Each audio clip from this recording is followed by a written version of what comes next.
सिद्धि की शादी के बाद वो ससुराल चली जाती है। पीछे रह जाती है भाभी रानी।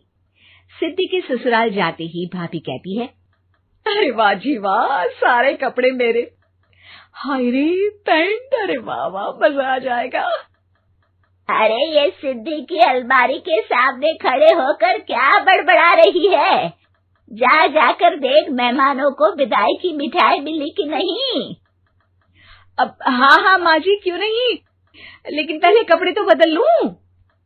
अब रानी आ जाती है सिद्धि के उन कपड़ों में जो वो ससुराल जाने से पहले घर छोड़ जाती है। अरे रानी, कुछ दिन रुक जाती। अरे ये तो सिद्धि बिटिया को मैंने ही दिया था, बड़ा ही फबता था उस पर। तुझ पर तो कुछ खास नहीं लग रहा। अब वो ना, मेरे सारे कपड़े गीले थे तो सोचा पहन लूं। वैसे भी सिद्धि को कौन सा दिन पुराने आउटडेटेड कपड़ों को पहनना है। वैसे भी ये सूट तो मैंने तभी पहना था, वैसे खास है भी नहीं ये। हाँ ठीक है, लेकिन ना मेरी सिद्धि पर तो जमता था।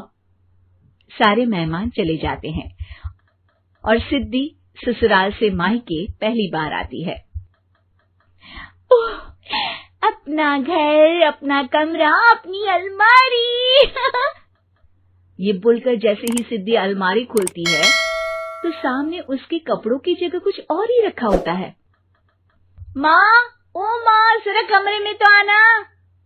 सास और रानी वहां पहुंच जाते हैं।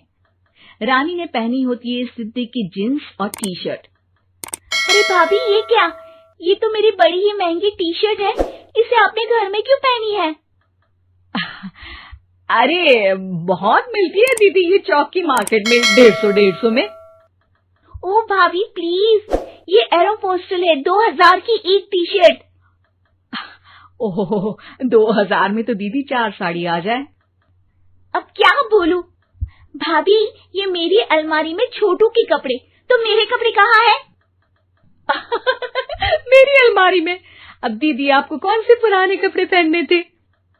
माना भाभी, लेकिन मैं जब घर आती तो यही सब पहनती ना। अरे तुम तो बड़ी कंजूस हो दीदी। खैर, वक्त आता है जब सिद्धि ससुराल के लिए रवाना हो रही होती है। अरे रानी, अंदर से सिद्धि का गिफ्ट ले आ, लड़की पहली बार ससुराल से मायके आई है। रानी अंदर जाती है और एक सिंपल सी साड़ी लेकर बाहर आ जाती है। ये लीजिए माँ जी। सास बेटी को गिफ्ट देकर ससुराल भेजती है। अगले दिन रानी एक सुंदर सी साड़ी पहनकर सामने आती है। अरे रानी, ये तो वो साड़ी है जो मैंने सिद्धि को देने के लिए दी थी जब वो ससुराल ले जाती, लेकिन ये तूने कैसे पहन ली? अरे माँ जी, ये साड़ी तो मुझे बहुत पहले से ही पसंद थी, लेकिन चिंता ना करिए, मैंने सिद्धि के लिए भी अच्छी सी साड़ी दी है। हाँ। तभी सिद्धि का फोन आता है।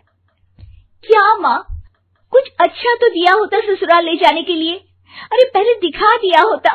ये चमकते हुए पैकेट में नौकरानी वाली साड़ी मत दिया करो माँ।